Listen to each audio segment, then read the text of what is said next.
जी हाँ दोस्तों, GST council meeting के अंदर बहुत इंपॉर्टेंट डिसीजंस लिए गए, जिनमें से एक डिसीजन है आपकी जीएसटीआर 3B फाइलिंग से जुड़ा हुआ।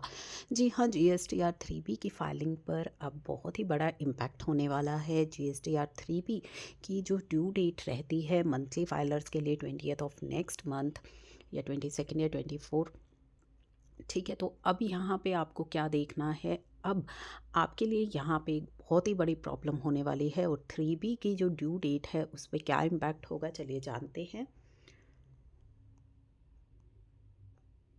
तो जी हाँ, यहाँ पे कुछ अमेंडमेंट्स की गई हैं जीएसटी एक्ट और रूल्स के अंदर in respect of functionality of IMS आने की वजह से ये बड़े बदलाव किए जा रहे हैं। तो इनमें से जो बदलाव है उनमें से एक बदलाव है, आपके सेक्शन 39 सब सेक्शन 1 को अमेंड किया जा रहा है। सेक्शन 39 बात करता है आपकी 3B फाइलिंग की, and rule 61 of CGST rules उसको बदला जा रहा है। तो एक्ट और रूल दोनों में ही ये चेंज जो है किया जा रहा है to provide the form 3B for a tax period. यानी कि यहाँ पे जो रूल और एक्ट बदले जाएंगे उसमें लिखा जाएगा कि अब आपकी जो GSTR 3B की फाइलिंग होगी of a tax period, particular tax period की, shall be allowed to file only form 2B of the said tax period is made available on the portal।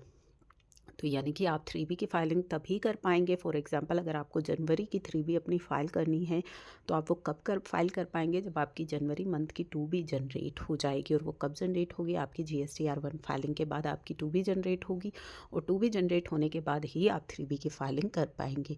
अभी ऐसा कुछ नहीं है, अभी जो है आपकी GSTR 1 आपने फाइल कर दी, उसके बाद आप नेक्स्ट डे ही अपनी 3B फाइल कर सकते हैं, कोई प्रॉब्लम नहीं है।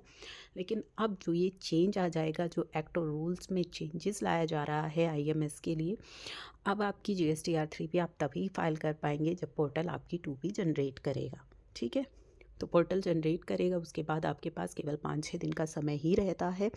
तो उसी टाइम में आपको अपनी 3B की फाइलिंग करनी है। तो GSTR 1 अगर आपने फाइल कर दी और उसके बाद अगर आप सोचें कि हम अपनी 3B फाइल करें, तो अब आप ऐसा नहीं कर पाएंगे। 3B आप तभी फाइल कर पाएंगे जब आपकी पोर्टल 2B जनरेट करेगा। ठीक है, तो आपकी 2B जो है जनरेट होगी बेस्ड ऑन द एक्शन जो टैक्स पेयर लेगा ऑन आईएमएस में, जो एक्शन लिए जाएंगे उसके बेसिस पर आपकी 2B जनरेट होगी। उसके बाद ही आपको आपकी 3B की फाइलिंग पोर्टल करने देगा। तो ये बहुत ही बड़ा चेंज जो है अब आपकी 3B पर होने वाला है, जिससे कि आपके टाइम टू फाइल 3B पर बहुत बड़ा इम्पैक्ट होने वाला है। तो इस इम्पैक्ट के लिए बी रेडी और इसे शेयर ज़रूर कीजिएगा। आपके क्या इससे रिलेटेड जो भी कमेंट्स हैं वो हमारे साथ ज़रूर शेयर कीजिएगा कि आपका इस पे क्या व्यू पॉइंट है।